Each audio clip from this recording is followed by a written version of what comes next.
नूतन जैन दिल्ली से पूछती हैं, नमस्ते। आहार दान देने से, पूजा करने से, उपवास करने से, तप करने से क्षुधा रोग शांत होती है, क्षुधा को जीता जा सकता है। तो क्या ये जो कार्य नहीं कर पाते हैं तो उनको क्या अधिक भूख आदि सताती है? भूख तो सताती है। जो आहार दान आदि किसी भी रूप में नहीं देते उनकी क्षुधा वेदना प्रबल होती है। गृद्धता लोलुपता से जो भोजन करते हैं उनकी क्षुधा और बढ़ती है। इतनी क्षुधा बढ़ जाती है कि खाने को मिलता नहीं है और भूख मिटती नहीं। और जो लोग साधु लोग, एक टाइम साधु क्यों खाता है?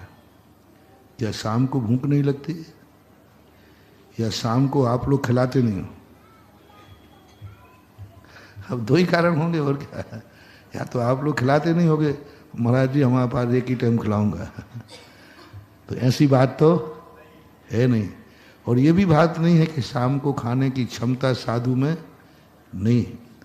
यही तो वो भोजन के प्रति अपनी निरीह वित्ती उदासीनता रख रहा है, टाइम का भोजन छोड़ रहा है। अब यही उनकी क्षुधा वेदना को शांत करेगा और इससे ऐसी शक्ति एक दिन प्राप्त हो जाएगी कि भोजन भी सामने होगा, सब कुछ होगा, लेकिन उसे भोजन की जरूरत ही नहीं पड़ेगी। शक्ति ऐसी प्रकट हो जाती। देव पर्याय में कौन जाते हैं? यही तो जाते हैं जो भोजन के प्रति गृद्धता नहीं रखते, हमेशा शुद्ध खाते हैं, अभक्ष नहीं खाते, दिन में खाते हैं, दिन में भी कम खाते हैं, भक्ष खाते हैं। अब इस समय कर्म कहता है कि तुझे खाने का मौका मिला, तूने रात को छोड़ दिया। ये रात को छोड़ना मात्र इतनी काम नहीं है कि आप धर्म हो जाओ। रात को छोड़ दिया और आप दिन में भी अभक्ष नहीं खा रहे हैं, उस समय आपको ऐसा कर्म बंद हो रहा है कि आप ऐसे शरीर को प्राप्त करेंगे कि भोजन की जरूरत ही नहीं पड़ेगी। और जब जरूरत पड़ेगी तो कंठ से अमृत झर जाएगा, भोजन बनाना भी नहीं पड़ेगा।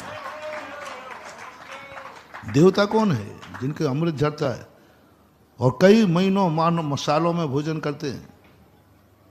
बहुत अल्प भोजन कंठ से झर जाता है। कौन है ये?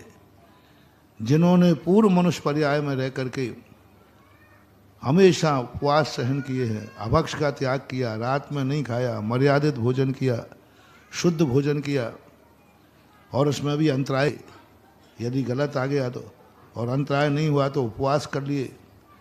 भोजन के प्रति अपन जितने निरीह होते जाएंगे, हमें क्षुधा वेदना का जो आवरण है, जो अपने ऊपर है, वो नियम से क्षय उपशम को प्राप्त हो जाएगा। और इतना क्षय उपशम हो जाएगा कि इसको तुम्हारे भाव ही नहीं होंगे भोजन खाने के। देवताओं को सागरों पर्यंत ना रोटी खाते ना पानी, और उनका शरीर चलता है, अमृत झड़ जाता है, क्योंकि उन्होंने यहाँ भोजन के प्रति निरीह वृत्ति की। इसलिए कारण है, दो ही चीज़ें होती हैं, स्वयं को खाने में रुचि नहीं रखना और दूसरे लोगों को खिलाने में पीछे नहीं हटना। स्वयं खाने की बात आवे तो बहुत छोटा खावे, और खिलाने की बात आवे तो ये जैनियों में लक्षण देख लो। आप देखो, आप जब भोजन करते हो आपके घरों में तो आपके कितने आइटम बनते हैं? अब वो जो है सो है, वो ठीक है। एक बार एक व्यक्ति ने कहा, बोले महाराज जी, आप बच्चा ही था, बोले महाराज जी आप आहार को जल्दी मत आना। बोले क्यों बेटा? बोले महाराज जी अभी बहुत बढ़िया ठीक ठाक मिल रहा है। नहीं लो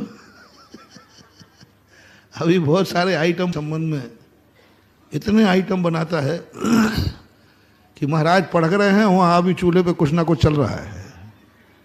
बर्तन कम पड़ जाते हैं, समय कम पड़ जाता है, इतने उसके भाव आते हैं देने के लिए, और खाने की बात आए तो थोड़ा बहुत ठीक है। इससे उसकी क्षुधा वेदनी कर्म